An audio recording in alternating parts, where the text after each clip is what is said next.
இன்றைய நற்செய்தி வாசகத்தில் நாம் எம்மாவுஸ் பயணத்தை குறித்து தியானிக்கிறோம். 2 சீடர்கள் எருசலேமிலிருந்து எம்மாவுஸ் சென்றதை நாம் காண்கிறோம்.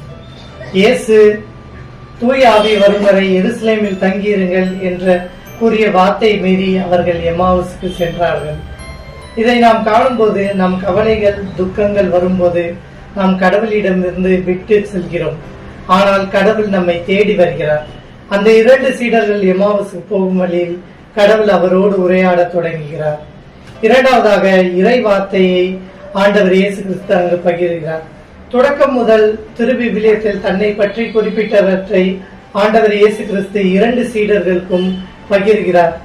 எப்போதெல்லாம் நாம் துக்கத்திலும் சோகத்திலும் வீழ்ந்து கிடக்கிறோமோ அப்போதெல்லாம் இறை வார்த்தையை நாம் பற்றி கொள்ளும் போது நம் வாழ்வில் விசுவாசமும் நம்பிக்கையும் அதிகரிக்கும். நாம் புதிய வேகத்தில் ஓடுவதற்கான சக்தியையும் அது தரும். மூன்றாவதாக அப்பம் பிடுதலும் பகிர்தலும். இறைவனை பற்றி நாம் அறிந்து கொள்ள வேண்டுமானால் அறிவியல் மட்டும் போதாது, மாறாக திருவிவிலியமும் நற்கருணையும் அதை பகிர்தலும் ஆகும். நாம் எப்போது பெற்ற நற்செய்தியை மற்றவர்களிடம் பகிர்கிறோமோ அப்போதுதான் நாம் உண்மையாக மறைப்பணிப்பு போதகராக மாறுகிறோம்.